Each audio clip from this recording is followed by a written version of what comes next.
You don't hear the people fighting each other anymore. Guess what you hear? That everyone, one lady says, I have 6 children, I sent 2 to the front, isn't that right?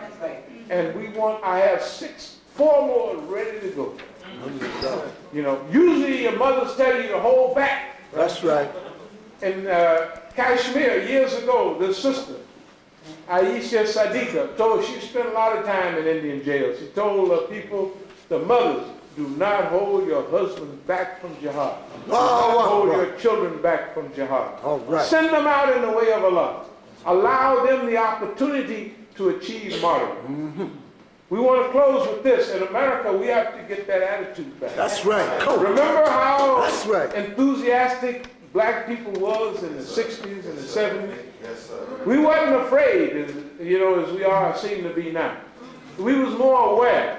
When something happened to anybody in the world, we could tell what the right side was by what these people said. If they said the Vietnamese are bad, we say the Vietnamese must be all right. That's right. Isn't that right? If they said Allende is in Chile is bad, we say they must be doing something good now. You see what I mean? We knew by the position that they took here who the sides were. And we were 98% correct at all times. Whoever they hated was good, and whoever they loved was bad. And the last thing brother was saying, he hoped there's no FBI agents in there. You can't have a meeting without snitches in the court. But, you know, people are very strange. And they talk this gangster talk, we going anaconda, we gotta round it up, we'll have it all wrapped up by the end of the week. They always said that. Vietnam, we'll have this wrapped up by mid-65. We'll be back home. Well, 68, 67, we're going to be about finished. 68, we're coming home. Put out the welcoming banner, your children are coming home. They came home all right in body bags. That's right.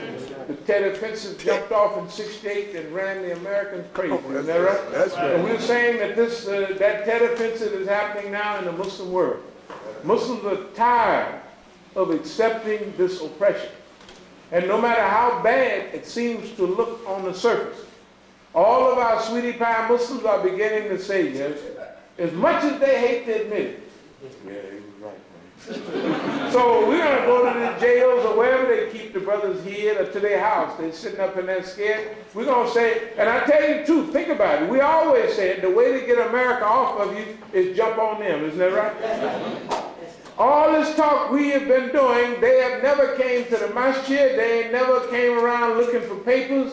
They don't want to know nothing. You know why? Because they know our position already. The people the snitches have informed them. But snitches, remember, you tattletales out there. When Sam get tired of you, he gonna dump you. That's right. Check it out. Sam always eternal. If you've been let down hard, you'll be let down by Sam. Ask Noriega, ask Saddam Hussein, ask him. They was in the bed with old Sam, right? And he hugging you one day and he's killing you the next. That's right. Right? And he'll go down and he'll kill and he'll massacre hundreds of thousands of people in the name of democracy. So if you're a stooge and a snitch now, when the revolution is successful, and you know who the first thing they're going to throw out is you. They're going to say, he was the one. She was the one.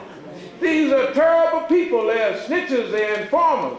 They'll do it by letting some of the information flow out to the newspapers. They'll find a way. So we'll start jumping on you instead of jumping on them. But we're not going to do that. We say to you, hey, you ought to straighten up and do right and give old Sam shaded information. Go on and snitch, get your salary, but shade information. No, I mean, you know, tell him, Sam, this is what you heard, you know what I mean? But also put some of the Negro in it. And he don't know when you're lying, right? Sam don't know, look here, the Afghani say, go bomb that hill, isn't that right? And he goes, boogie, bomb that hill. And look at the people surrounded. We swear to God, they're finished tonight. And all of a sudden, they close the thing. Ain't nobody there. How they get away? The other Afghani.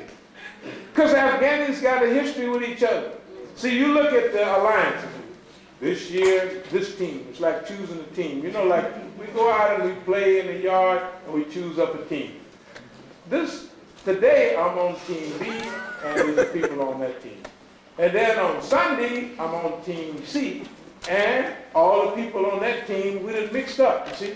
So in Afghanistan, if you go back through the history of jihad, yes, you will find all those teams. Sometimes it was on this team, sometimes they was on that team. So now, okay, the Taliban so-called gone, but there's people who played with them in the go-around before last.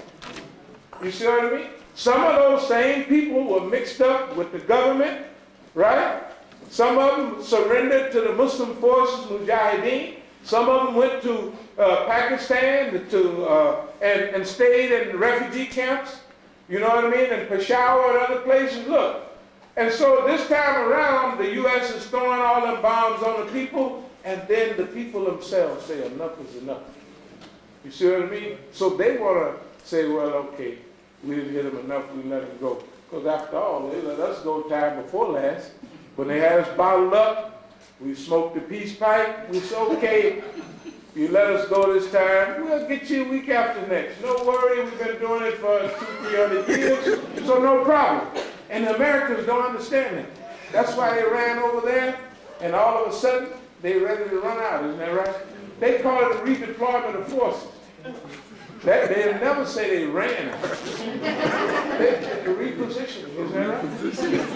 We just reposition.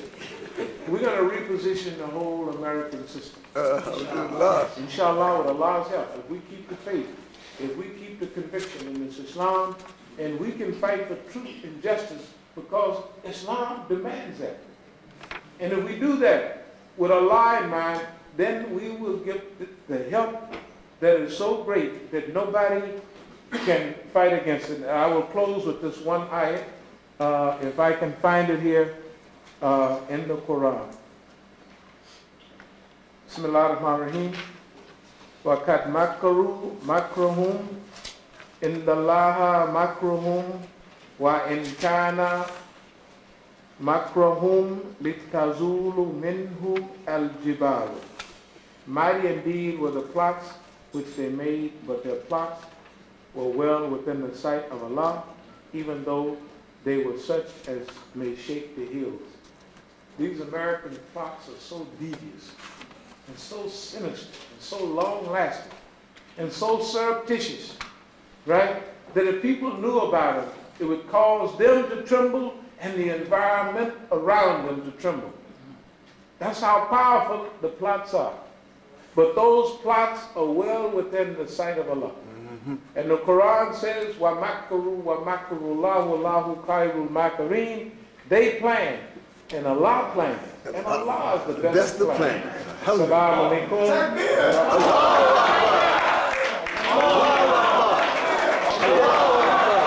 Takbir. Praise be to Allah.